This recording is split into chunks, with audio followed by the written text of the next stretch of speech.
Hi everyone. If you don't know me already, my name is Jariel, and I was offered 3 minutes to do an amazing speech, but halfway through writing my speech, I kind of noticed that I wasn't going to be here, but I'm here with you guys in spirit. But I kind of wanted to shed some light on something that I feel is very important to me, and I'm sure Brooke Dalby, my mentor, won't mind if I use some of my time in order to do that. So let's talk about it. Bad decisions. I'm sure we've all made a couple of bad decisions after something like a breakup, or let's say you're on an empty stomach. I know we all know that feeling. And sometimes whenever you make a bad decision, it's not even inherently your fault. Mental health is one of the big factors that contribute to bad decision making. And the more that you're aware of it, the more that you can actually start to realize what you can take control of. As Gen Zers and some millennials here, we're undoubtedly growing up in a society that's pushing us to be everything. Rich, famous, having an extravagant lifestyle. And if we're not, we're pushed to feel like we're failures. And as some of us might know from personal experience, procrastination is actually growing exponentially, especially due to the amount of distractions that are being introduced in this new information and technological age. And this mostly affects the youngest generations, and it leads to us feeling less accomplished, unhappy, and just less confident in our day-to-day lives. My main point here is don't let anybody confuse you. Mental health is very real, and we do need to take care of it.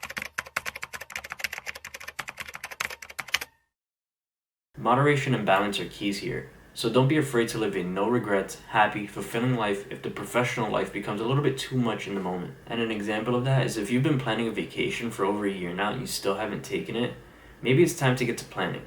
Honestly, you aren't getting any younger and tomorrow isn't promised, so go ahead and take that vacation. You might need it. Something else that's been working great is listening to music that I love and also that fills me with life and energy. So for me, that's personally been Afrobeat mixes on YouTube, and also for concentration, you can listen to lo-fi if you're studying or doing anything similar. Another thing that's also really been working recently is just filling up my days.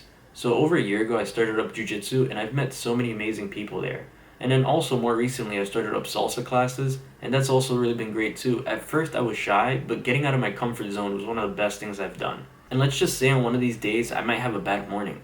Well, I might have 5 or 6 other things to do throughout the day, which means that all that bad morning ever was and ever will be is just a bad morning.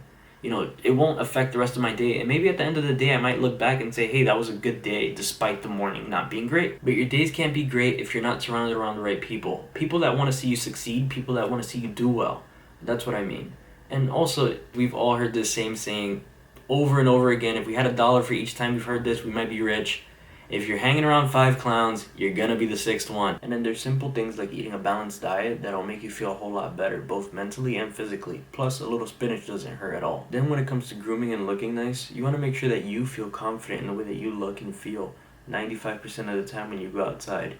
Even if that means that you're just going to the grocery store across the street, make sure that you feel good about yourself whenever you go outside, and hold yourself to that standard. And last but not least, be who you think and say you are. In our minds, we should be the same person whether we're alone in our rooms or talking to a large crowd, because people can really get a sense and feel for when you're really not being a true, genuine version of yourself. But you will leave a memorable impression on those that you speak to with confidence, experience, and especially passion. You won't be passionate about everything, and you won't always have something to say, but that's okay. Just don't force yourself to be someone that you aren't. Anyways, congratulations to everybody here, mentees for graduating, mentors for being there with us every step of the way, lead volunteers and other administrative staff that have made Streetwise such a gem for me and the other mentees this semester. It's really been great, and I really appreciate it.